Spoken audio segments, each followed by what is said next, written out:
Hello everyone. तो last class में आपको कुछ क्वेश्चंस दिए गए थे करने के लिए एक्सरसाइज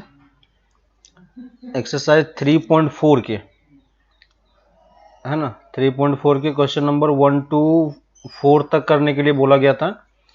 और उसके पहले के एक्सरसाइज में किसी को कोई डाउट है क्या? 3.3 में किसी को कोई डाउट है? लास्ट क्लास में हम लोग ट्रिगोनोमेट्रिक इक्वेशन देख रहे थे, है ना, कि इक्वेशन कैसे सॉल्व करते हैं और क्या करते हैं। और इक्वेशन में हमने प्रिंसिपल सॉल्यूशन निकालना सीखा था, है ना। तो सबको प्रिंसिपल सॉल्यूशन निकालना आ रहा है। जब भी आप किसी भी ट्रिगोनोमेट्रिक इक्वेशन का सॉल्यूशन निकालोगे, प्रिंसिपल सॉल्यूशन, तो हमेशा कितने सॉल्यूशन आएंगे आपके पास? 2 सॉल्यूशन आएंगे, ठीक है। तो किसी को डाउट है एक्सरसाइज 3.4 के क्वेश्चन नंबर 1 to 4 में? ठीक है, ऑलमोस्ट सारे क्वेश्चन हम लोग क्लास में कर ही चुके हैं, या इस टाइप के क्वेश्चन हम लोग क्लास में कर चुके हैं, ठीक है। तो 1 to 4 में आपको समझ में आ गया होगा कैसे करना है, क्लियर। अब देखो कि हमें ट्रिगोनोमेट्रिक इक्वेशन का सॉल्यूशन लिखना तो आ गया, और कौन सा सॉल्यूशन लिखना आ गया? जो हमारे पास प्रिंसिपल सॉल्यूशन है, ठीक है। तो लास्ट क्लास में मैंने आपको बताया था कि किसी भी ट्रिगोनोमेट्रिक इक्वेशंस के कितने टाइप के सॉल्यूशन होते हैं? 2 टाइप के सॉल्यूशन होते हैं, एक प्रिंसिपल सॉल्यूशन और दूसरा जनरल सॉल्यूशन, ठीक है। तो प्रिंसिपल सॉल्यूशन तो हमने निकालना सीख लिया कि जब भी आपको प्रिंसिपल सॉल्यूशन निकालने के लिए बोला जाए तो हमेशा हमें देखना पड़ेगा कि किस किस क्वाड्रेंट में हमारा ट्रिगोनोमेट्रिक फंक्शन आ रहा है, पॉजिटिव नेगेटिव के हिसाब से, और उस क्वाड्रेंट में आप उसकी वैल्यू को क्या कर सकते हो? कैलकुलेट कर सकते हो, है कि नहीं। और लास्ट क्लास में मैंने आपको यह भी बताया था कि लेफ्ट हैंड साइड में अगर जो फंक्शन होता है, सेम वैसा ही फंक्शन हमारे पास किस तरफ होना चाहिए? राइट हैंड साइड में भी होना चाहिए, है कि नहीं। जैसे मान लो मैं ये ले लेता हूं tan x - √3, ठीक है। मान लो मैं ये एक इक्वेशन लिख रहा हूं मैं ये इक्वेशन लिख लेता हूं tan x -√3, ठीक है। और हमें इसको सॉल्व करके इसका हमें प्रिंसिपल सॉल्यूशन बताना है, ठीक है। तो प्रिंसिपल सॉल्यूशन कैसे बताएंगे? तो हमें पता है कि tan x है, तो लेफ्ट हैंड साइड में अगर tan है तो हमें राइट हैंड साइड में भी tan चाहिए, लेकिन -√3 कहां होता है वो नहीं पता, लेकिन ये √3 कहां पे होता है वो पता है ना। तो माइनस को हम बाहर रखेंगे और √3 को हम क्या लिख सकते हैं? tan π/3, है ना, और 60 डिग्री, क्लियर है। और अब हमें देखना है कि इसने बोला है कि tan x क्या होना चाहिए? नेगेटिव होना चाहिए। तो tan नेगेटिव कहां कहां होता है? tan पॉजिटिव आपका फर्स्ट क्वाड्रेंट में होता है और थर्ड क्वाड्रेंट में होता है ना। तो इस दोनों क्वाड्रेंट में वो नेगेटिव होता है। तो इस दोनों क्वाड्रेंट में अगर नेगेटिव होता है तो हमें क्या करना पड़ेगा? फंक्शन को हमें चेंज भी नहीं करना है। तो चेंज नहीं करना है तो पाई में से माइनस करना पड़ेगा और 2π में से माइनस करना पड़ेगा, है कि नहीं। तो इसी चीज को मैं क्या लिख सकता हूं? tan x tan of π - π/3 भी लिख सकता हूं, और tan of 2π - π/3 भी लिख सकता हूं, है ना। और यहां से जब x की वैल्यू सॉल्व करोगे तो कितना आ जाएगा? 2π/3 फर्स्ट वाले से, और दूसरे वाले से सॉल्व करोगे तो कितना आ जाएगा? 5π/3, है ना। तो ये हमारा दोनों क्या हो गया? Principal solution. क्लियर है सबको? प्रिंसिपल सॉल्यूशन हमने कैसे निकाला, ठीक है। यहां पे देखो एक चीज मैंने ये किया कि जब भी हम सॉल्यूशन निकालने का ट्राई करेंगे, है ना, जब भी हम सॉल्यूशन निकालने का ट्राई करेंगे तो यहां पे देखो लेफ्ट हैंड साइड में tan था, तो मैंने राइट हैंड साइड में भी क्या बनाया? tan का टर्म ही बनाया, है ना। और यही चीज हमने पहले भी किया था। अगर लेफ्ट हैंड साइड में साइन होता था तो राइट में भी हम साइन के टर्म में ही उसको लिखने का ट्राई करते थे, है ना। कॉस में होता है तो कॉस में लिखने का ट्राई करते हैं। बाकी जो 3 ट्रिगोनोमेट्रिक फंक्शन है, cosec, sec और cot, उसमें हम नहीं लिखते हैं, है ना। क्यों? क्योंकि अगर उसमें कुछ क्वेश्चन होगा तो उसको आप कन्वर्ट करके फिर से sin cos tan में आ ही जाते हैं, है ना। तो कभी भी अगर आपको cot में कोई क्वेश्चन दिया रहे, sec में कोई क्वेश्चन दिया रहे और cosec में कोई क्वेश्चन दिया रहे, तो इसको आप कन्वर्ट कर लो इसके कॉरस्पॉन्डिंग टर्म में, tan में कन्वर्ट कर लो, cos में कन्वर्ट कर लो और sin में कन्वर्ट कर लो, है ना। तो हम इसमें सॉल्व नहीं करके इसमें सॉल्व करेंगे क्योंकि हमें इसी का पता होता है, ठीक है। तो अब मान लो कि हमें जैसे सॉल्यूशन निकालना है, तो प्रिंसिपल सॉल्यूशन निकालना तो सबको आ गया, ठीक है। मैं जनरल सॉल्यूशन निकालना थोड़ा सा आपको बता देता हूं, ठीक है। लेकिन ये सिलेबस में नहीं है, एग्जाम में आपसे पूछा नहीं जाएगा, लेकिन फिर भी क्योंकि क्वेश्चन में कहीं कहीं पे ये चीज है, ठीक है, याद नहीं रखना है आपको, आप बस देख लो, अगर याद है कभी पूछा जाए ऐसा तो आप लिख सकते हो, लेकिन एग्जाम में आपसे पूछा नहीं जाएगा, ठीक है। तो जनरल सॉल्यूशन देखो, जनरल सॉल्यूशन हमें ये पता है कि साइन एक्स को हम किससे कंपेयर करेंगे, साइन से, है ना। तो मान लो sine x equal to sine theta आ गया, ठीक है। तो ये फर्स्ट वाला हो गया। दूसरा cos x equal to cos theta, ठीक है। और third tan x equal to tan theta, ठीक है। यहां पे मैं थीटा किसको बोल रहा हूं, थीटा देखो यहां पे टेन वाले में देखो, यहां पे लेफ्ट हैंड साइड में टेन एक्स था, और ये वाला जो पार्ट है थीटा वाला पार्ट, ये वाला जो पार्ट है इसको मैं थीटा बोल रहा हूं, ठीक है, क्योंकि हम एक्स को थीटा के साथ ही कंपेयर करते हैं, है कि नहीं। तो इस वाले पार्ट को मैं थीटा एक्चुअली में बोल के आपको बता रहा हूं कि ये इसका थीटा है, ठीक है। तो अब देखो कि मुझे इसका जनरल सॉल्यूशन लिखना होगा, तो जनरल सॉल्यूशन हम कैसे लिखेंगे, तो देखो जनरल सॉल्यूशन लिखने का क्या तरीका होता है, ठीक है। आपको बस करना क्या है कि बस इस फॉर्मूले में उसे पुट कर देना है, और कुछ भी ज्यादा नहीं सोचना है इसके बारे में, ठीक है। तो अगर sine x equal to sine theta होता है, तो एक्स की वैल्यू आप क्या लिखोगे, एक्स की वैल्यू लिखोगे x equal to n pi plus -1 to the power n into theta, और साइड में क्या लिखना होगा, एन बिलोंग टू जेड, ठीक है। आप पहले ये लिख लो, फिर मैं इसको एक्सप्लेन कर देता हूं आपको। कॉस एक्स इक्वल टू अगर कॉस थीटा होता है ना, तो यहां पे जो इसका जनरल सॉल्यूशन होता है वो हम कैसे लिखते हैं, x equal to 2n pi plus minus theta, ठीक है। और यहां पे भी n किसको बिलोंग करेगा, z को, ठीक है। और 10 में जब कोई टर्म होता है तो 10 का हम सॉल्यूशन कैसे लिखते हैं, x equal to n pi plus theta, और n किसको बिलोंग करेगा, z को, ठीक है। तो ये जनरल सॉल्यूशन निकालने का क्या है, फॉर्मूला है, ठीक है। फॉर्मूला मतलब क्या हो गया कि अगर आप साइन वाले फंक्शन का इक्वेशन सॉल्व कर रहे होगे और इसका अगर हमें जनरल सॉल्यूशन निकालने के लिए बोलता है तो हमें बस यही लिखना है, ठीक है। कॉस वाले का अगर आप यूज कर रहे हो तो कॉस को कॉस से कंपेयर करोगे, और कॉस का अगर आपको जनरल सॉल्यूशन निकालने के लिए बोला जाएगा तो आप ये लिखोगे, ठीक है। 10 का 10 से करेंगे तो 10 का जनरल सॉल्यूशन हम ये लिखेंगे, क्लियर है। यहां पे देखो हमें n क्यों यूज करना पड़ा, n इसलिए यूज करना पड़ा क्योंकि हमें पता है कि साइन क्या होता है, इनफाइनाइट टाइम्स तक बढ़ते जाता है। हमने जो प्रिंसिपल सॉल्यूशन निकाला था वो सिर्फ कहां पे निकाला था, वो सिर्फ हमने 0 से 2 पाई के बीच में निकाला है, लेकिन ऐसा तो नहीं कि हमारा फंक्शन सिर्फ 0 से 2 पाई के बीच में ही है ना, हमारा फंक्शन उसके आगे भी है, बहुत आगे तक है, बहुत पीछे तक है।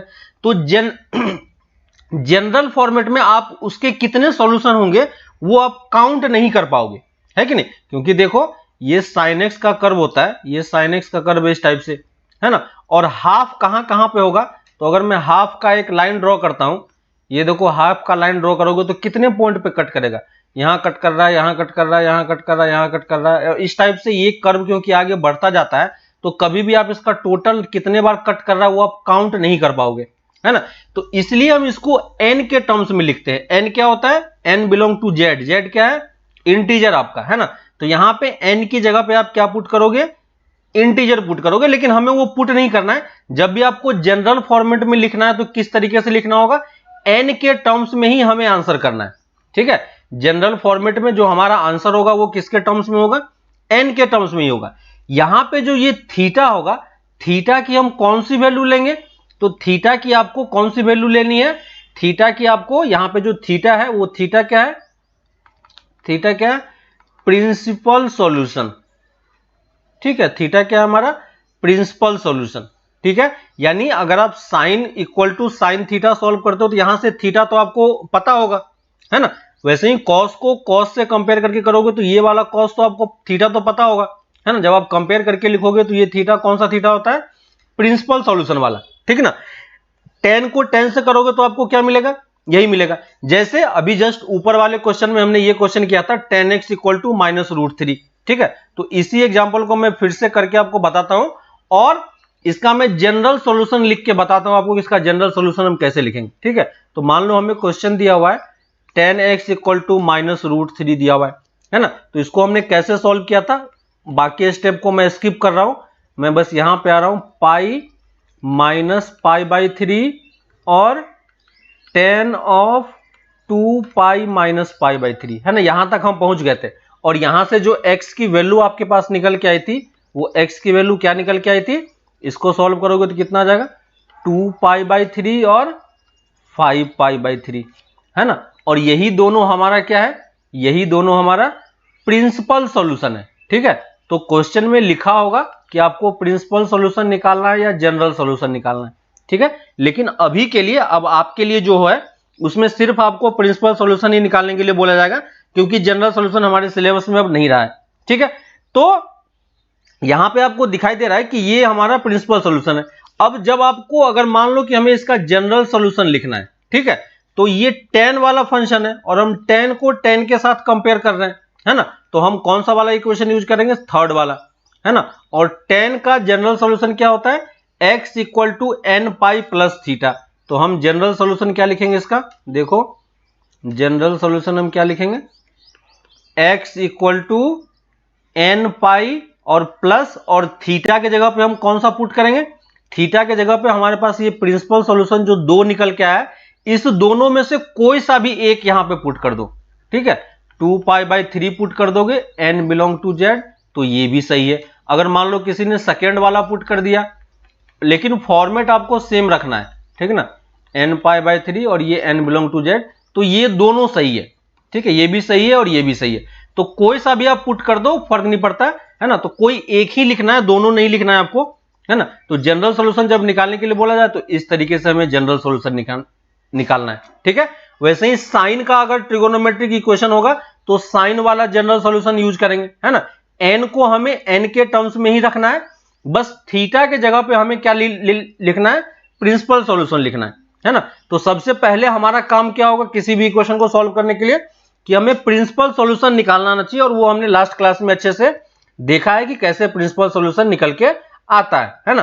तो पहला काम हमारा यही होगा कि पहले आप प्रिंसिपल सॉल्यूशन निकालो, और फिर अगर जनरल सॉल्यूशन लिखना है तो ये फॉर्मेट हमारा बना हुआ है, इस फॉर्मेट में थीटा के जगह पे कोई सा भी एक प्रिंसिपल सॉल्यूशन की वैल्यू पुट कर दो, आपका आंसर वो जनरल फॉर्मेट में कन्वर्ट हो गया, है ना। तो जनरल में कुछ भी नहीं है, ज्यादा प्रॉब्लम नहीं है, बस हमें यह समझना है कि प्रिंसिपल सॉल्यूशन कैसे निकालते हैं। ठीक है, तो लेकिन ये वाला पार्ट आपसे अब नहीं पूछा जाएगा, एग्जाम में नहीं पूछा जाएगा, लेकिन फिर भी हम सीख ले रहे हैं क्योंकि हमें आगे कभी यूज पड़ेगा, तो हम इसको इस तरीके से लिख सकते हैं।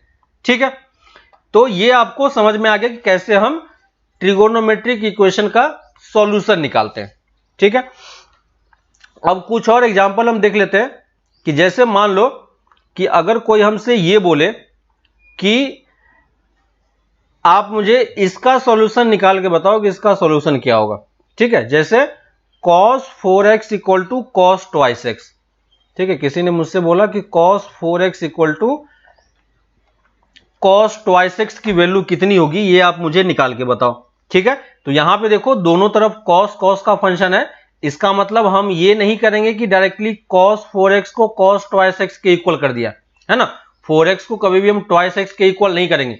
क्यों नहीं करेंगे, क्योंकि वो जो हमने क्वेश्चन सॉल्व किया था वो क्या था, cos x equal to half type का था, है ना। इस वाले में डिफरेंस क्या है, यहां पे लेफ्ट हैंड साइड में वेरिएबल है और राइट हैंड साइड में क्या है, कोई कांस्टेंट है ना। ये क्या था, हमारा वेरिएबल था और ये कांस्टेंट था। यहां पे देखो ये भी वेरिएबल है, ये भी वेरिएबल है, तो डायरेक्टली हम कंपेयर करके आंसर नहीं लिखेंगे, है ना। तो हमें क्या करना होगा, सारे वेरिएबल को लेफ्ट हैंड साइड में लेके जाना होगा। तो इसको मैं फिर से लेफ्ट हैंड साइड में लेके आ जाऊंगा, तो ये क्या हो जाएगा, cos 4x minus 2x equal to 0। Clear है, तो हमने क्या लिख लिया, cos 4x minus cos 2x equal to 0। और अब मैं इसमें कौन सा फॉर्मूला यूज करूंगा, आपको दिखाई दे रहा है, अब आपको समझ में आ रहा है यहां पे कौन सा फॉर्मूला यूज होगा, अब CND फॉर्मूला, है ना। क्योंकि देखो सिंगल सिंगल एंगल है, सिंगल सिंगल एंगल है, तो डायरेक्टली आप क्या कर लो, CND फॉर्मूला यूज कर लो।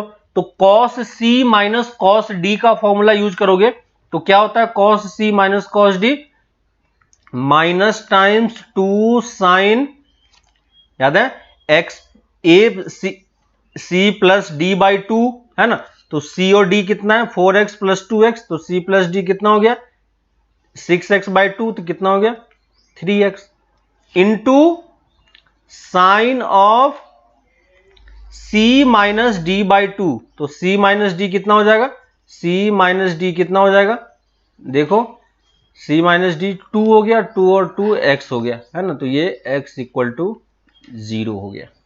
ठीक है, तो अब हमें इसको सॉल्व करना है। ठीक है, ये नेगेटिव कांस्टेंट है तो कोई फर्क नहीं पड़ता, यहां से जब आप सॉल्व करोगे तो क्या आ जाएगा, साइन 3x इक्वल टू 0 होगा और साइन x इक्वल टू 0 होगा। क्लियर है, साइन 3x इक्वल टू 0 होगा और साइन x इक्वल टू 0 होगा। और यहां से जब हम सॉल्व करेंगे तो यहां से साइन x की वैल्यू कितनी आएगी, है ना, तो साइन 3x ये अंदर वाला यानी ये साइन x इक्वल टू 0 कहां पे होता है, आपको याद है, ये कहां पे किया था हमने, तो साइन का कर्व आपको याद होगा, ये देखो साइन कर्व कहां से कहां तक होता है, इस टाइप से। और जो हमारा प्रिंसिपल सॉल्यूशन लाई करता है वो कहां से कहां तक लाई करता है, theta belong to less than 2 pi होता है ना, यहाँ पे इक्वल टू नहीं होता है, और ग्रेटर देन इक्वल टू 0 है ना। तो यहां से जब सॉल्यूशन निकालोगे तो क्या आएगा, 3x इक्वल टू 0 और 3x इक्वल टू पाई, है ना, कहां कहां पे 0 हो रहा है, 0 पे हो रहा है और पाई पे 0 हो रहा है। ठीक है, तो 3x इक्वल टू 0 और 3x इक्वल टू पाई, तो यहां से x की वैल्यू कितनी आ गई आपके पास, x की वैल्यू 0 और x की वैल्यू पाई बाई 3। तो ये हमारा क्या हो गया, प्रिंसिपल सॉल्यूशन हो गया, है ना। हमने बस प्रिंसिपल सॉल्यूशन निकालना है, जनरल सॉल्यूशन पे हम नहीं जा रहे हैं। ये किसका निकला, सिर्फ इसका निकला, लेकिन ये भी हमारा 0 हो सकता है। तो यहां से जब सॉल्व करोगे तो x की वैल्यू कितनी आएगी, 0 और पाई दोनों आएगा, है ना।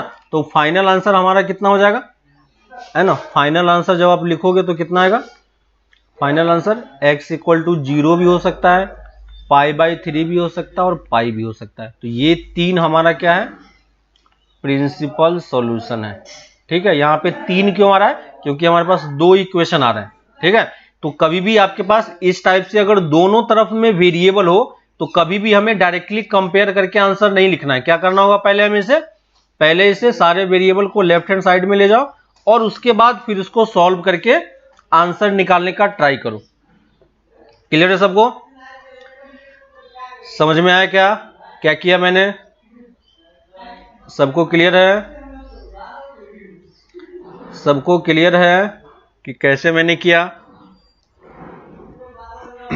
ठीक है, अब देखो कि अगर कोई मुझे ये बोलता है, ठीक है, अब एक और टाइप का क्वेश्चन ले लेते हैं। ठीक है, तो आपको सॉल्यूशन निकालना समझ में आ गया है कि सॉल्यूशन हम कैसे निकाल रहे हैं और क्या कर रहे हैं। ठीक है, तो इस टाइप से जो आगे का क्वेश्चन है एक्सरसाइज 3.3 में जो क्वेश्चन है ना, एक्सरसाइज 3.4 में जो बाकी सारा क्वेश्चन है। ठीक है, बाकी सारा क्वेश्चन में हमें बस यही चीज करना है। ठीक है, जैसे क्वेश्चन नंबर 5 मैंने कर दिया, क्वेश्चन नंबर 6 में फिर से आपको क्या करना है, CND यूज करना है। ठीक है, क्वेश्चन नंबर 7 में फिर से आपको CND यूज करके निकालना है। क्वेश्चन नंबर 8, 9 सब में आपको वही चीज करना है।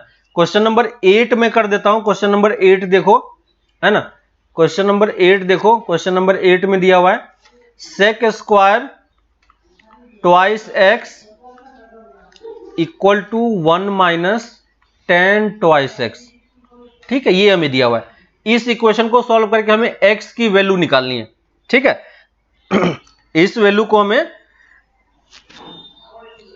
कौन सा वाला पार्ट सॉल्व नहीं हो रहा है, देखो cos 4x equal to cos twice x था, तो मैंने क्या किया कि इसको मैंने डायरेक्टली सॉल्व नहीं किया। क्यों सॉल्व नहीं किया, क्योंकि दोनों तरफ वेरिएबल है ना, तो दोनों तरफ वेरिएबल है तो हम डायरेक्टली सॉल्व नहीं करेंगे। तो हमने क्या किया, इसको इस तरफ लेके आए, तो ये क्या बन गया cos 4x minus cos twice x। और इसके बाद मैंने क्या किया, CND वाला फॉर्मूला यूज किया, तो CND यूज करोगे तो ये चीज निकल के आ जाएगा, है ना, और ये निकल के आ गया। तो यहां से या तो ये 0 हो सकता है या ये 0 हो सकता है ना, याद होगा आपको x into y equal to अगर 0 होता है, या ये क्वेश्चन किया है कि नहीं, x minus 1 into x minus 2 equal to 0 होता है, तो क्या बोलते हो, x इक्वल टू 1 और x इक्वल टू 2 बोलते हो कि नहीं। सेम वही चीज यहाँ पे भी है। तो अगर ये दोनों का प्रोडक्ट 0 है, इसका मतलब ये भी 0 हो सकता है और ये भी 0 हो सकता है। तो दोनों को हम अलग अलग सॉल्व करेंगे। तो साइन 3x को सॉल्व करोगे तो क्या सॉल्यूशन आएगा, 3x की वैल्यू या तो 0 हो सकती है या पाई हो सकती है। साइन x कहां 0 होता है, याद होगा आपको, एक 0 पे 0 होता है और पाई पे 0 होता है। तो ये पाई, यहां से मैंने x की दो वैल्यू कैलकुलेट कर ली। साइन x इक्वल टू 0 होगा तो यहां से सॉल्व करोगे तो x की वैल्यू 0 और पाई आएगी, है ना। तो दोनों में देखो कौन कौन सा पार्ट कॉमन है, 0 0 बार बार रिपीट हो रहा है, तो मैंने एक ही बार 0 लिखा। पाई बाई 3 है तो पाई लिखा, पाई बाई 3 लिखा, और यहाँ पाई है तो पाई लिखा। तो ये मेरा प्रिंसिपल सॉल्यूशन निकल गया। ठीक है, आपसे इसका जनरल सॉल्यूशन निकालने के लिए नहीं पूछा जाएगा, बुक में आपको जनरल सॉल्यूशन लिखने के लिए बोला गया है। ठीक है, हर एक क्वेश्चन में आपको जनरल सॉल्यूशन लिखने के लिए बोला गया है, लेकिन आप जनरल सॉल्यूशन मत लिखना, आप बस क्या लिखोगे, सिर्फ प्रिंसिपल सॉल्यूशन आप लिख के आंसर छोड़ दो, आपका आंसर सही हो जाएगा। ठीक है, क्वेश्चन नंबर 8 देखो, ये हमारे पास क्वेश्चन है। यहां पे देखो अलग अलग ट्रिगोनोमेट्रिक फंक्शन है, एक में स्क्वायर है ना, और यहां पे tan 2x है। तो हम इसको डायरेक्टली सॉल्व नहीं कर पाएंगे, है ना, डायरेक्टली आप इसको कंपेयर भी नहीं कर पाओगे। तो हम क्या करेंगे, सबको ट्राई करेंगे कि एक ट्रिगोनोमेट्रिक फंक्शन में ये कन्वर्ट हो जाए।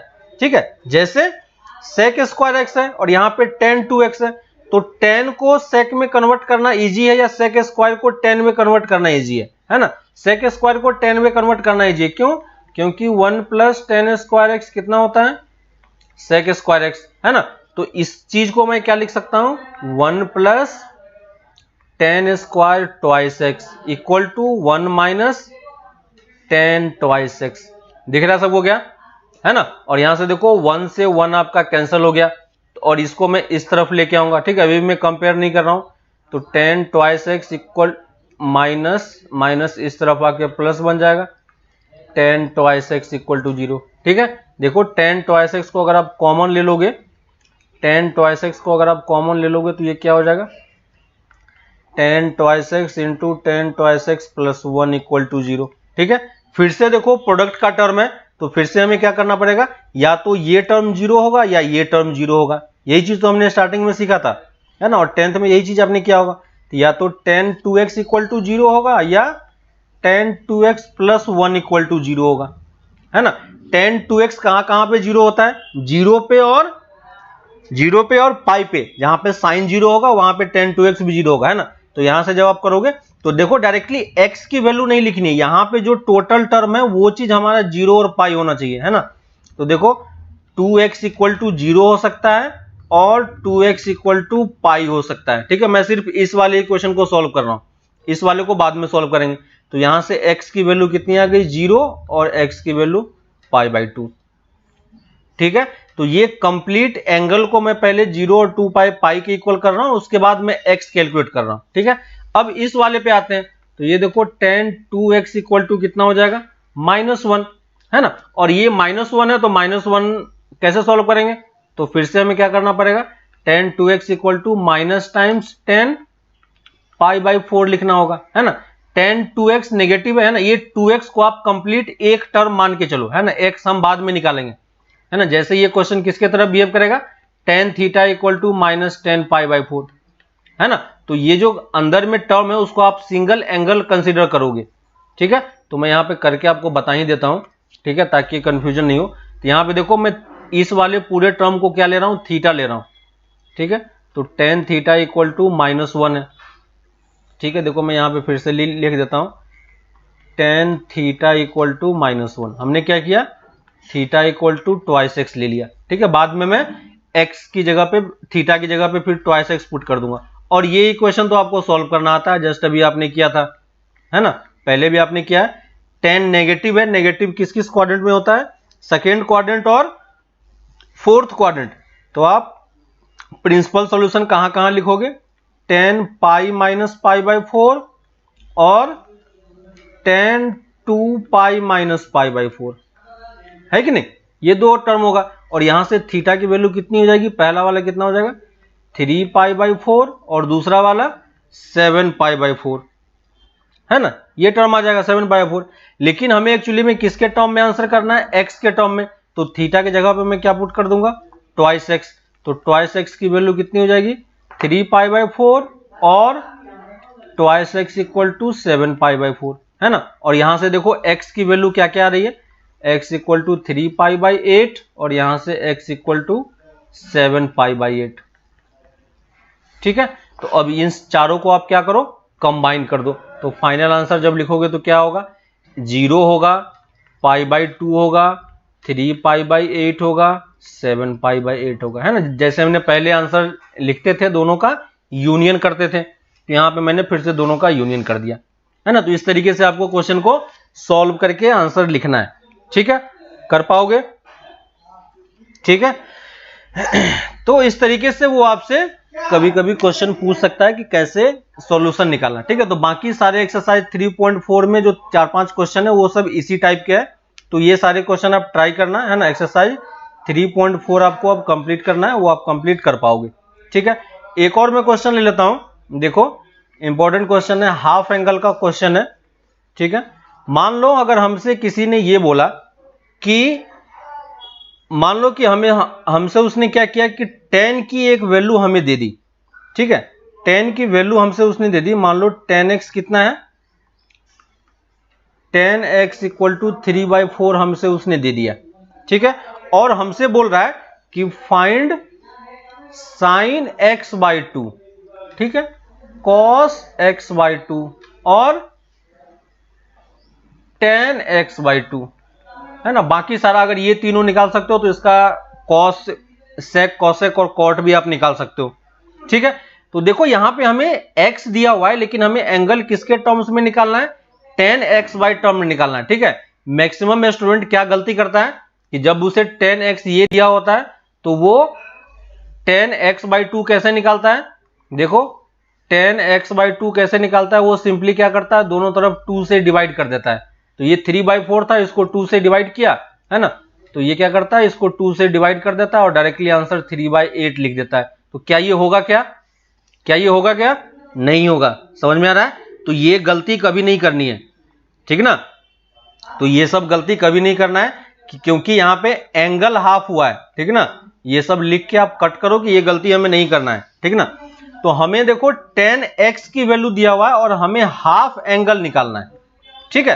तो अब हम हाफ एंगल यानी फुल एंगल से हमें हाफ एंगल में जाना है। तो फुल एंगल से हाफ एंगल में जाने का कौन सा फॉर्मूला हम यूज करेंगे, कॉस वाला फॉर्मूला क्या होता है, सबसे इजी फॉर्मूला होता है, ठीक है। देखो कॉस वाला फॉर्मूला क्या होता है, सबसे इजी फॉर्मूला होता है। अगर आप cos 2θ का फॉर्मूला आपको याद होगा तो cos 2θ का फॉर्मूला हम क्या लिख सकते हैं, 2 cos स्क्वायर थीटा माइनस 1 और 1 माइनस 2 साइन स्क्वायर थीटा, आपको याद होगा फॉर्मूला, ठीक है।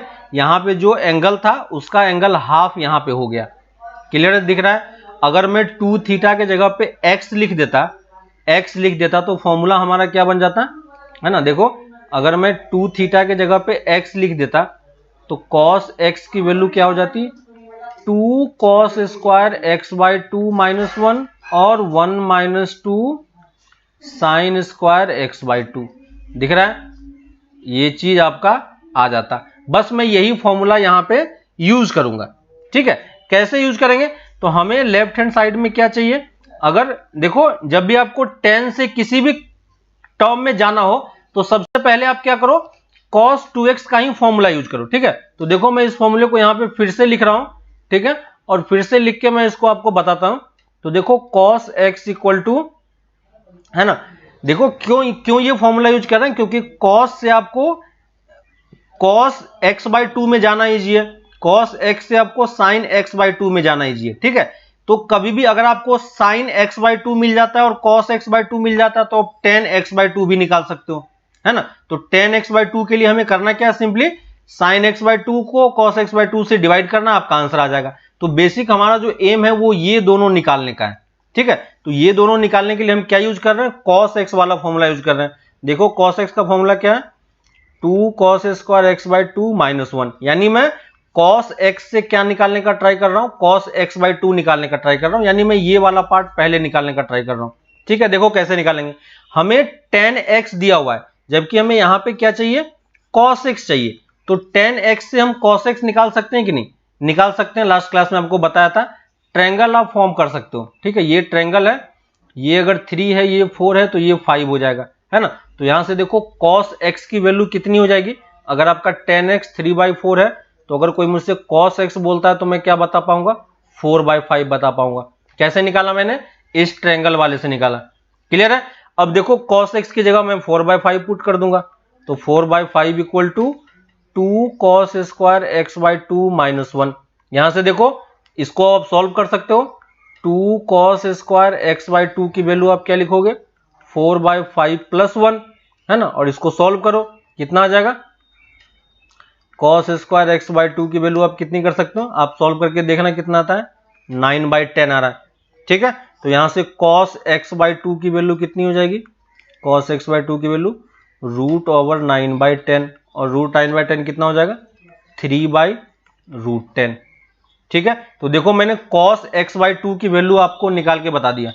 cos x/2 मैंने कितना निकाला 3/√10 निकाला। ठीक है, तो डायरेक्टली टर्म को डिवाइड करके आंसर नहीं निकालना, इस तरीके से फॉर्मूला यूज करके आपको जाना है ना, इसलिए आपको ये फॉर्मूला बताया गया था हाफ एंगल का। ठीक है, अब देखो हमें sin x/2 निकालना है, तो sin x/2 के लिए हम क्या करेंगे, ये वाला फॉर्मूला यूज कर लेंगे, है ना। तो फिर से हमें cos x की वैल्यू पता है, देखो फिर से मैं फॉर्मूला लिख रहा हूं, cos x equal to 1 - 2 sin square x/2। cos x/2 की वैल्यू पता है कितना है 4/5 equal to 1 - 2 sin square x/2। ठीक है, और यहां से sin स्क्वायर x² की वैल्यू निकाल सकते हैं क्या, sin x² की वैल्यू कितनी हो जाएगी 1 - 4/5, तो कितना हो जाएगा 1/10, आप चेक करके देखना, है ना। और यहां से sin x/2 हम कितना लिख सकते हैं 1/√10। ठीक है, ये देखो 1/√10 आ गया। अब मुझे sin cos x/2 पता है, sin x/2 पता है, तो मैं tan x/2 निकाल सकता हूं कि नहीं, सिंपली हमें क्या करना है इसको इससे डिवाइड करना है, तो डिवाइड करोगे तो कितना आ जाएगा tan x/2 1/3। क्लियर है, तो डायरेक्टली हमें इस तरीके से सिंपली डिवाइड करके आंसर नहीं निकालना, ये आंसर गलत होता है। ठीक है, और मैक्सिमम स्टूडेंट बस यही करते हैं कि उसको समझ में नहीं आता है कि मुझे आगे क्या करना है, तो सिंपली वो हाफ कर देते हैं दोनों तरफ, है ना। तो ये गलती हमें नहीं करना है। जब डबल एंगल, यहां पे देखो फुल एंगल दिया हुआ है और फुल एंगल से हाफ एंगल में जा रहा है, तो हमेशा आप कौन सा वाला फॉर्मूला यूज करोगे, कॉस वाला फॉर्मूला यूज करोगे, और यहां से आप डायरेक्टली आंसर आपका इजीली निकल जाएगा। ठीक है, तो इस तरीके से आप क्वेश्चन को सॉल्व करके बता सकते हो कि कहां पे क्या होगा। ठीक है, बस आप ये ध्यान रखना कि यहां पे एंगल आपका किस क्वाड्रेंट में दिया हुआ है। ठीक है, बाकी अगर एंगल हमें फिर से दिया रहता है, जैसे यहां पे मैंने बाय डिफॉल्ट एंगल को क्या एज्यूम कर लिया है, एंगल को मैंने एज्यूम कर लिया एंगल हमारा x lie in first quadrant, है ना।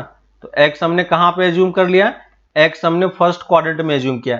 तो अगर x फर्स्ट क्वाड्रेंट में होगा तो x/2 भी कहां पे होगा, फर्स्ट क्वाड्रेंट में ही होगा, है ना।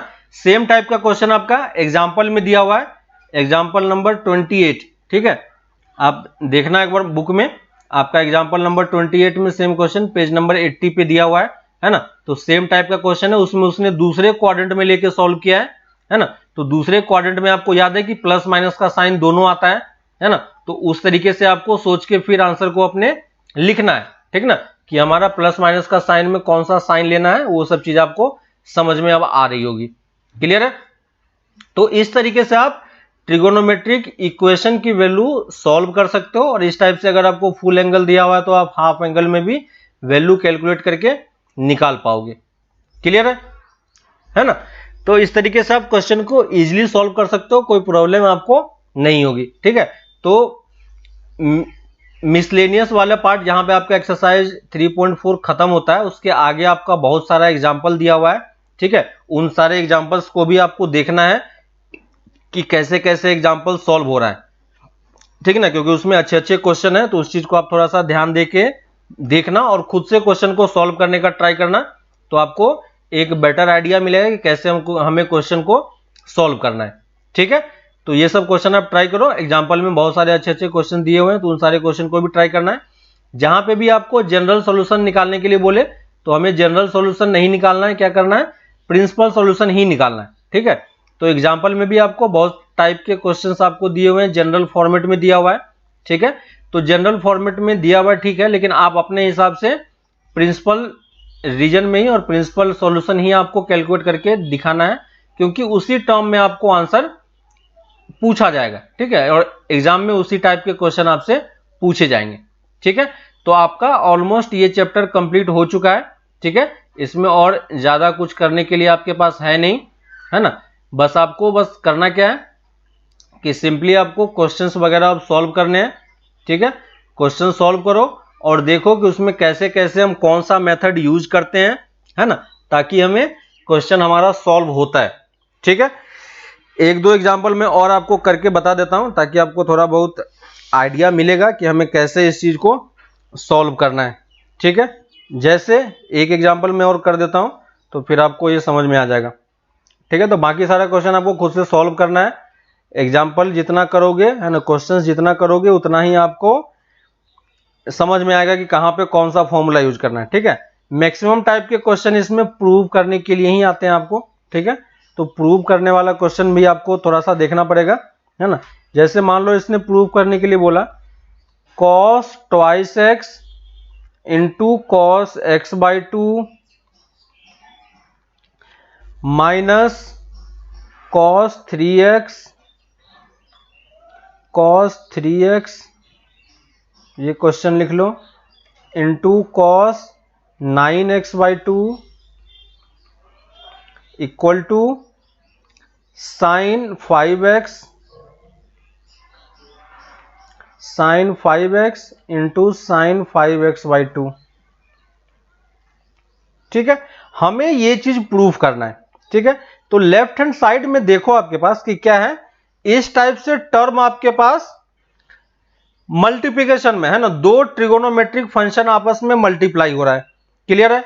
यहां पे भी दो ट्रिगोनोमेट्रिक फंक्शन आपस में मल्टीप्लाई हो रहा है, ठीक है। यहां पे सिर्फ दो ही ट्रिगोनोमेट्रिक फंक्शन है, ठीक है। यहां पे दो ट्रिगोनोमेट्रिक फंक्शन मल्टीप्लाई हो रहा है, ये भी मल्टीप्लाई हो रहा है, लेकिन फिर आपस में ये दोनों सब्ट्रैक्ट भी हो रहा है ना। लेकिन इस तरफ जो है सिर्फ आपके पास दो ही ट्रिगोनोमेट्रिक फंक्शन आपस में मल्टीप्लाई हो रहा है, ठीक है।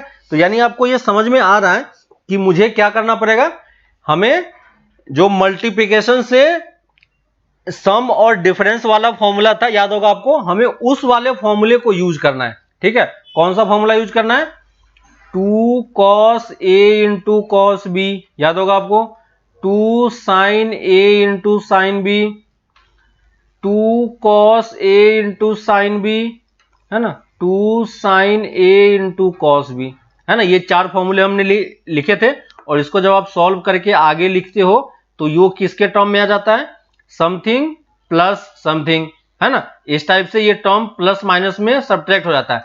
तो हमें यही वाला फॉर्मूला यूज करना है। यहां पे देखो कॉस कॉस आपस में मल्टीप्लाई हो रहा है, यहां पे भी कॉस कॉस आपस में मल्टीप्लाई हो रहा है। तो हमें एक्चुअली में करना क्या है, सिंपली बस ये वाला फॉर्मूला यूज करना पड़ेगा, cos A plus cos A into cos B का, है ना। लेकिन देखो ये फॉर्मूला यूज करने के लिए आपको 2 भी होना चाहिए, है ना। तो मैं लेफ्ट हैंड साइड से स्टार्ट करता हूं। लेफ्ट हैंड साइड जो हमारे पास है, cos twice x into cos x by two minus cos 3x into cos 9x by to, है ना। तो हमें यहां पे 2 भी होना चाहिए, तब हम ये फॉर्मूला यूज कर पाएंगे। तो हम क्या करेंगे, 2 से डायरेक्टली मल्टीप्लाई कर देते हैं और 2 से डिवाइड भी कर देते हैं, है ना। तो 2 से मल्टीप्लाई डिवाइड करोगे तो कोई इक्वेशन में कोई फर्क नहीं पड़ेगा, ठीक है। और ये हाफ है। अब देखो इस वाले में मैं ये वाला फॉर्मूला यूज कर सकता हूं, कॉपी पलट के देखो, इस वाले का क्या फॉर्मूला था, 2 times cos A into cos B का क्या होता है, cos A plus B plus cos A minus B. तो हम यहां पे क्या लिखेंगे, कॉस ए प्लस बी कितना होगा, cos A plus B plus cos A minus B, ठीक है। फॉर्मूला निकाल के देखो क्या होगा, minus times cos 2 cos A into cos B, फिर से क्या होगा, cos A into cos B करोगे फिर से क्या होगा, कॉस ए प्लस बी। तो कॉस ए प्लस बी कितना होगा, cos A plus B plus cos A minus B, ठीक है।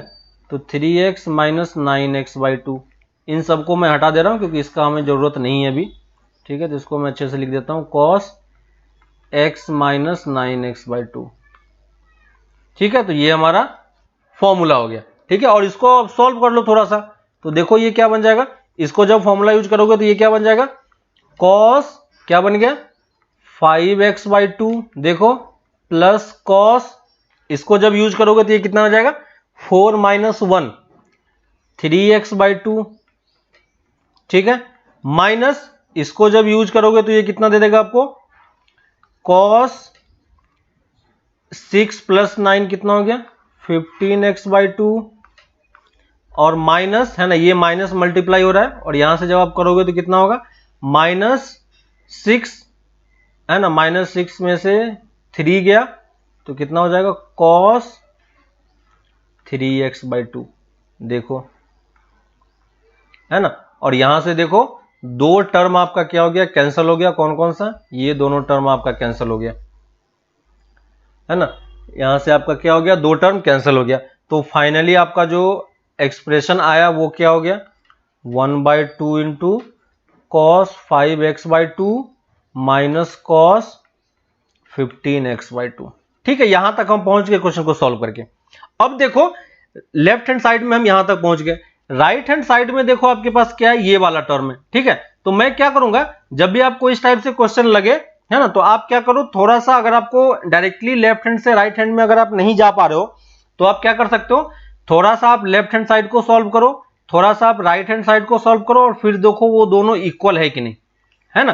तो अब यहां पे देखो राइट हैंड साइड को जब आप सॉल्व करोगे तो राइट हैंड साइड हमारे पास क्या है sin 5x into sin 5x/2 है ना, इसमें भी मैं 2 से ऊपर नीचे मल्टीप्लाई करूंगा ताकि मैं 2 sin a into sin b का फॉर्मूला यूज कर सकता हूं। और 2 sin a into sin b का फॉर्मूला क्या होता है cos a प्लस b, तो cos a प्लस b कितना हो जाएगा 15x/2 minus times cos a minus b, और cos a माइनस b आपका कितना होगा cos 5x/2।